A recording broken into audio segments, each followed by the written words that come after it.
Hola a todos. Bueno, tal como prometido, aquí está mi segundo video sobre mi testimonio de la extracción de implantes mamarios. Quiero aquí abordarles entonces dos secciones principales. La primera será las razones que me llevaron a tomar esta decisión y después de tomar la decisión, cuál fue esa fase posterior, o sea, cuáles fueron esos primeros pasos para concretizar ese deseo. Quiero darles un poco de contexto de cómo surgió este deseo, esta curiosidad sobre el explante en mi vida. Esto fue probablemente unos 2 o 3 años atrás, cuando tomé la decisión de dejar la pastilla anticonceptiva. Personalmente yo sentía que mi cuerpo experimentaba, digamos, tenía un efecto más negativo que positivo el tomar la pastilla, y cuando decido retomar el control natural de mi cuerpo y conectar más con mis ciclos naturales de mujer, empiezo obviamente a trasladar esta perspectiva de hacer todo más natural a otras áreas de mi vida. O sea, empiezo a comer de forma aún más consciente, alimentos más saludables, más limpios, luego a escoger productos de cuidado personal y cosmética cada vez más naturales, con menos químicos, reducir el consumo de plástico, reciclaje, etcétera. Y fue casi inevitable que al tener este cuidado y esta nueva perspectiva más ajustada, más cuidadosa, no entrara en una contradicción interna entre ser este tipo de persona pero tener implantes de silicón dentro de mi cuerpo. Esta fue la forma como empezó a surgir este ruido interno, esta contradicción de desalineamiento, ¿no? Entre lo que eran mis valores y mis prioridades actuales y el cuerpo que yo tenía producto de una decisión tomada cuando yo aún era muy joven. Cuando yo me coloqué los implantes hace 12 años atrás en Venezuela, siendo tan joven, carecía de un criterio y definición propio de belleza, de lo que es la belleza y el empoderamiento femenino. Y en esa época, obviamente, lo que yo buscaba, probablemente como la mayor parte de las mujeres con implantes, no lo sé, era precisamente ser validada, ser aceptada por la sociedad, creyendo que tener implantes, tener un busto grande, iba a realmente hacer que yo fuera reconocida como una mujer bella, como poder femenino, sagrado, empoderada, sensual, etcétera. Y que de alguna forma sirvió su propósito en esa época para el contexto y el entorno en el que yo vivía. Después, cuando realmente me mudo de país, vengo para Portugal, en Europa, y empiezo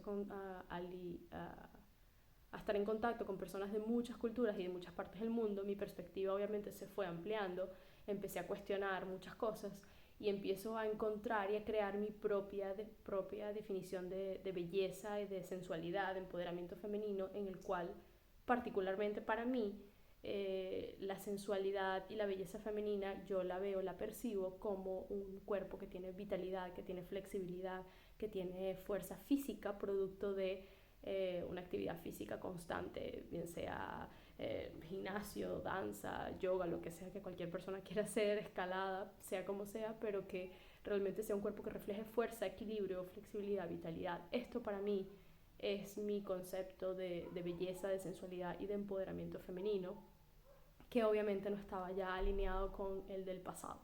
Entonces, cuando yo empiezo a crear, a darle forma a mi propia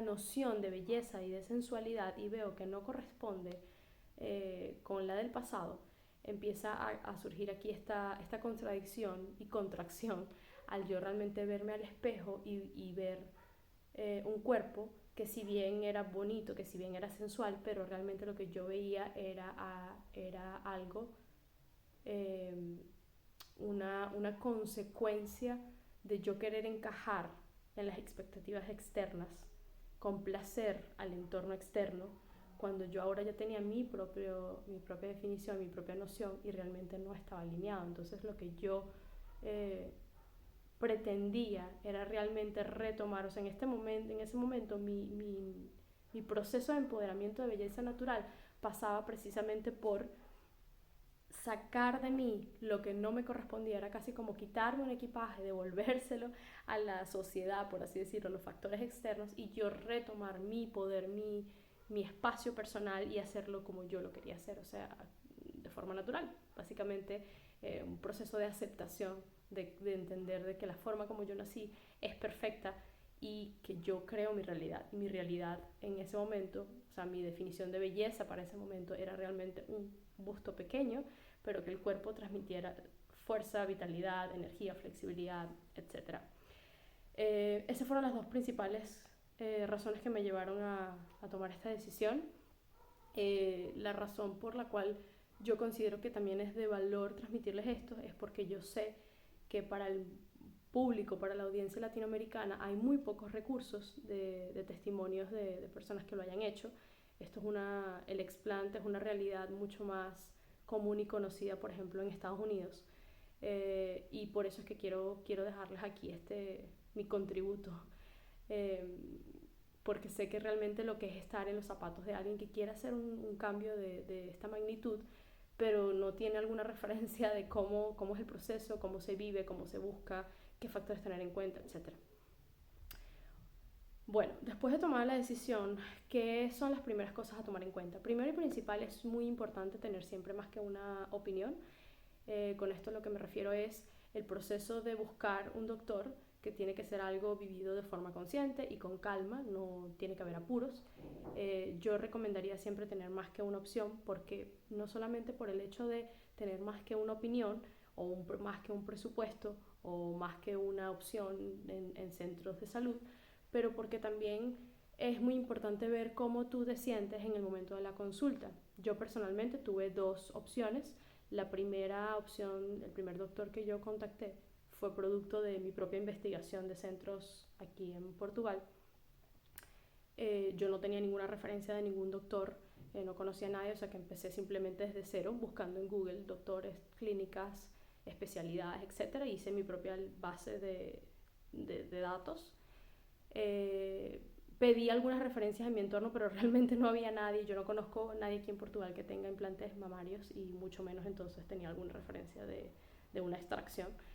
En Portugal es una realidad tan desconocida como probablemente en Latinoamérica.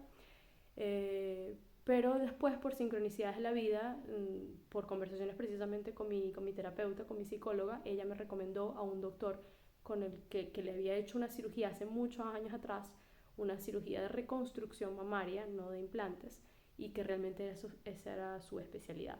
Entonces decidí ir a este doctor y realmente fluyó todo de forma muy natural. Y esto es algo que quiero transmitirles, la importancia de tener en cuenta no solamente factores obvios como un presupuesto, una buena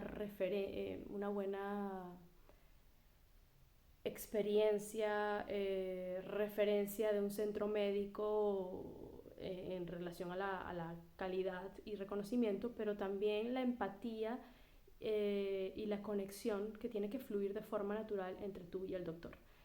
No solamente tomar en cuenta su experiencia profesional y su credibilidad dentro de la industria, pero también una empatía y una conexión entre personas.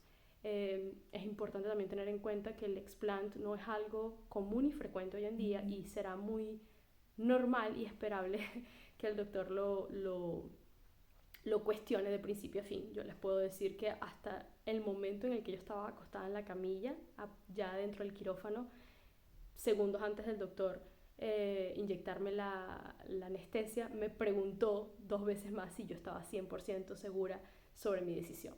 Y es gracioso, pero realmente en mi caso lo tomé como un chiste, por así decirlo. Me reí, porque realmente sabía las razones, tenía muy claras las razones y los valores que me habían llevado a tomar esa decisión, pero si no es el caso de otra persona, puede realmente ser un proceso que puede levantar alguna angustia, ¿no? El no saber si no estás segura y te están constantemente cuestionando qué hacer, ¿no? Bueno, quiero entonces dejar aquí este mensaje sobre tomar varias referencias, comparar, tener en cuenta la conexión y la empatía entre tú y el doctor, tener en cuenta que no existe ningún examen que te pueda realmente decir el estado de la prótesis, solamente una resonancia electromagnética que solo es realizada como proceso de preparación para la cirugía, es que te puede dar una pequeña noción del estado de la prótesis. Y esto es muy importante para las mujeres que no están considerando quitarse las prótesis. Entender que realmente no hay algún examen que te pueda realmente indicar cuál es el estado de la prótesis. Otra cosa muy importante a tener en cuenta es que las prótesis obviamente no son para siempre, como nada en la vida lo es. El tiempo máximo de vida útil o de salud de una prótesis son 15 años. Esto no te lo dice, esto muchos doctores no lo dicen, pero es muy importante tener esto en cuenta.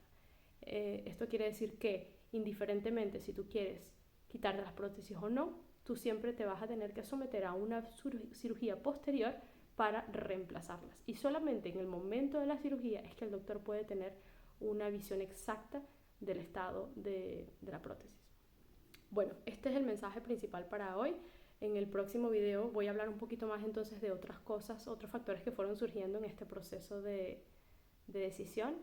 Y bueno, una vez más les agradezco su atención, su tiempo y espero que esto sea de valor para alguien.